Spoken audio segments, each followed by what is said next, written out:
guys, it's Izzy and welcome back to my channel. So in today's video I'm going to be doing something that is so requested, and that is going through my hospital book.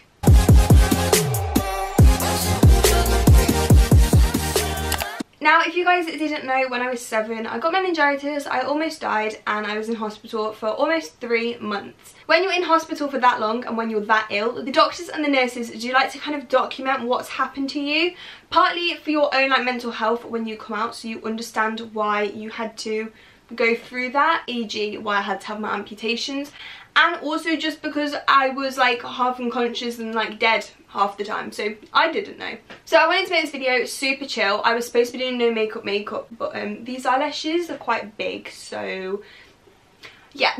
So I basically just went in the bottom of my wardrobe and found loads of the stuff from when I was in hospital. Some of it is quite deep and could possibly be disturbing, so if you don't like medical things, you can just skip this video. That is absolutely fine. We're going to be talking about my mental health, all sorts of things like that. And yeah, let's just go through it. So I have actually got my hospital book that I got created in hospital. I'm not sure who actually did that. I think it was the play nurses. I'm not 100% sure. And then I do also have a book that I made in therapy sessions after I came out of hospital, which I will go in and talk to near the end. But first we're going to go through my hospital book. Okay, so this is what it looks like. It's basically just a little folder, and it has Isabel's hospital book on it, and it actually has Hello Kitty on it. Now, if you didn't know, I went into hospital when I was 7, so I was quite young and I was obsessed with Hello Kitty, so quite a lot of things to do with when I was in hospital did have Hello Kitty on it, as I'm sure we're going to see when we get into this book. So yeah, it's pink. We just know at this point that me and Pink are just like best friends, so okay, so let's go in and see what we've got. So on the first page we've actually got about the Duchess of Gloucester. So obviously in the UK we have the whole royal family system. Google it if you don't understand, because I don't. But basically the Duchess of Gloucester came in to QMC whilst I was there, and I think she was opening a wing.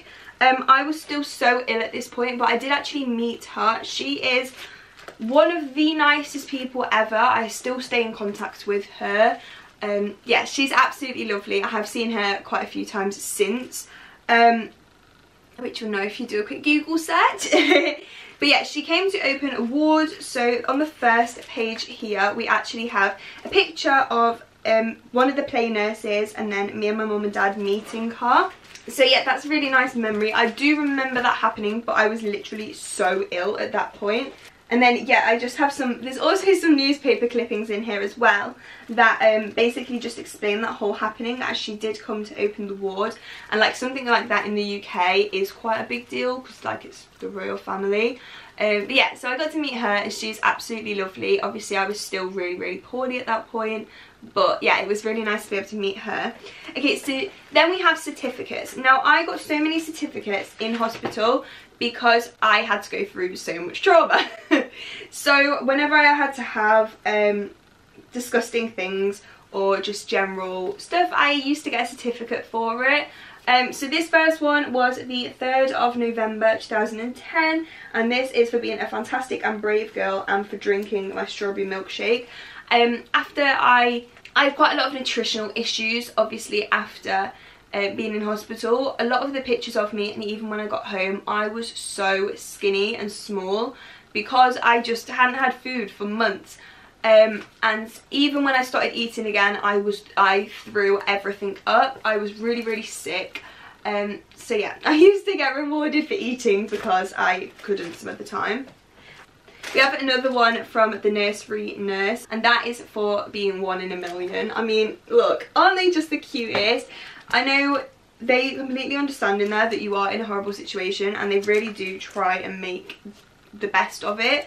Yeah, the next one we have a Star Award little certificate, and it's got loads of stickers on it. I'm assuming I would used to get stickers for doing everything. So we've got like for being brave, Star Patient for bravery, Star Award, Super Patient, basically being brave because it was horrible. So yeah, I just have that page in here next.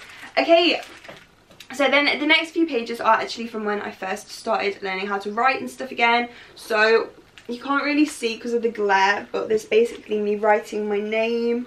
I want to go out, I wrote. Clearly didn't want to be there. I drew a house. I mean, I'm just a top artist at this point. I think this is really, really great. Okay, so then the next certificate I have is a certificate of bravery. This is from the 14th of October. I'm not sure this is in order. And this is for being brave in the recovery theatre. I think that was that after my main operation. I can't remember what date my main operation was. It was around that date. So if you didn't know, I have such a bad reaction to anaesthetic. It makes me completely throw up for about 4 years after. Well, about 24 hours. So I hate it. And what I've actually developed, fun story, since COVID's come around, obviously, a lot of people are using very high grade hand sanitizer, and there's this one high grade hand sanitizer which smells of something and it makes me nauseous, and I'm not sure why, because it makes no one else around me feel nauseous, and I always am like, oh my god, it makes me feel sick. And I actually think it's like a PTSD thing. That it really reminds me of a smell in hospital, be it from the recovery theatre or just from being in, that makes me feel sick. So that's really fun. 10 years later, we're still feeling the effects. But anyway, there's another certificate. We have a drawing of Winnie the Pooh. I mean, that's just fun, innit? Winnie the Pooh. Classic. Makes me wonder, you know, if I went in hospital now, like, what would be drawn for me? Do you know what I mean? Like, what would, I'd be like, can you do me, well, they probably wouldn't do me a drawing, would they? No, I'd probably just be on TikTok. But it's weird, like, I wonder if times have been like, if it happened 10 years later, what I would actually do in hospital, because I used to spend so much of my time, like, watching people colour and stuff. That's what they'd, like, do to entertain me, and would do, like, arts and crafts. Where I'm like, oh, if I went in now, would I just be left with my phone? Interesting, I'm not sure. Let's not try that. So then the next certificate we have is from the 23rd of September. Like I said, sorry, this is not in order at all. And this is for having my breathing tube out and a catheter in. Catheters are disgusting. Didn't like them. Having a breathing tube out though, that's good. Get your air back. And that's got the Disney princesses on it. You see, this is cute. I was completely unaware that this was happening. And then we have another one.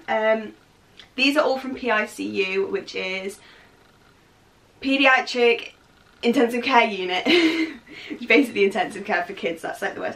This has loads of people's, everyone's like signed their name on it, which is really, really cute. And this is a Bravery Award again. And this is from the 26th of the 9th, which, the 9th?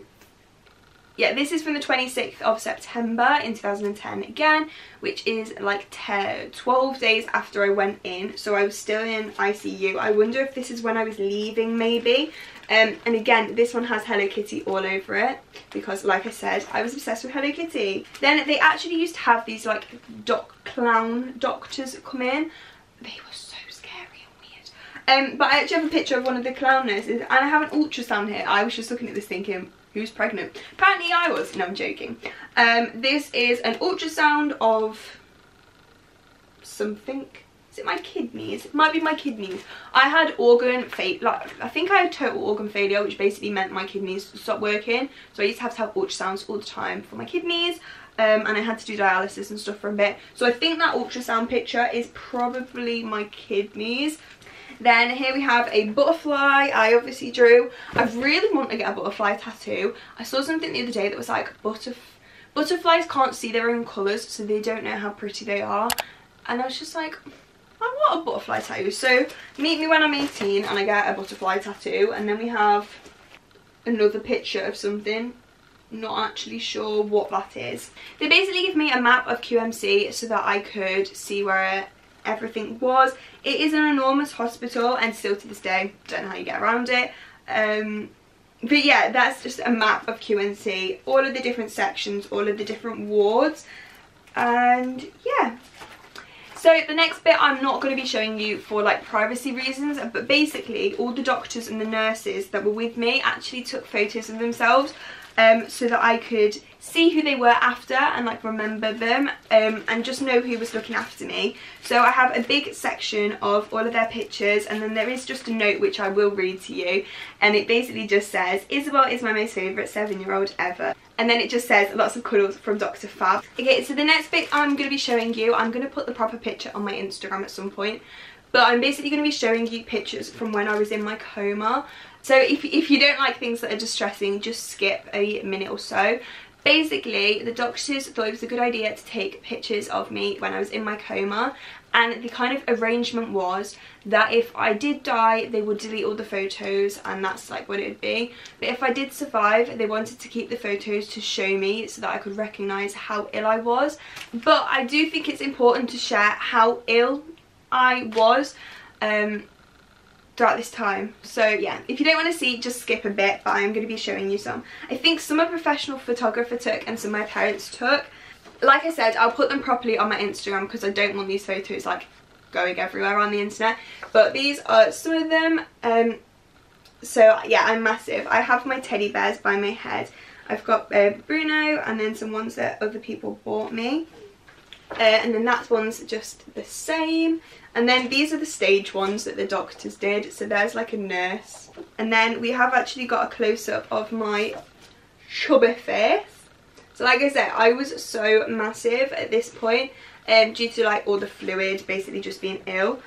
I always think it's important to share how ill I was, because although yes, my life is not awful now, and you know, I am living with it and it's absolutely fine, and I like to share that positive message. Meningitis is avoidable. There is now a vaccination. There wasn't at the time.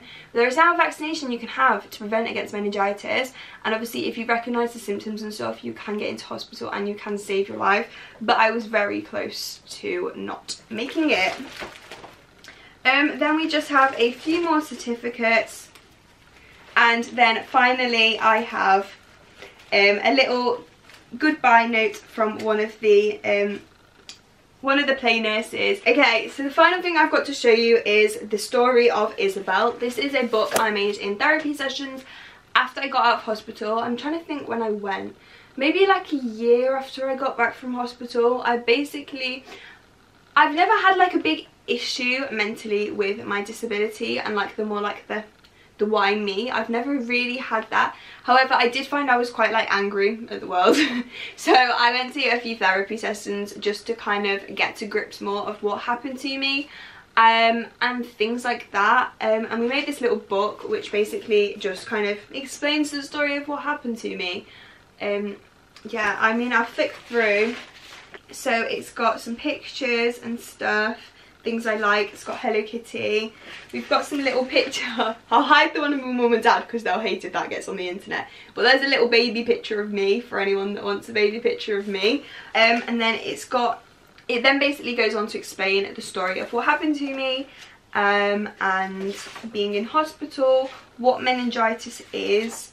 And then it goes on to show a few important people whilst I was in hospital, and then this also has some copies of my certificates and stuff in. There you go, that is the end of this video. I hope you guys enjoyed looking through my hospital book and just basically understanding a little bit more about what actually did happen to me in September 2010. Head over to my Instagram for the pictures. I'll be posting them at some point throughout this month. I haven't quite decided when yet. If you did enjoy this video, then make sure to give it a like, comment, and also please subscribe, and I'll see you guys all in the next one. Bye!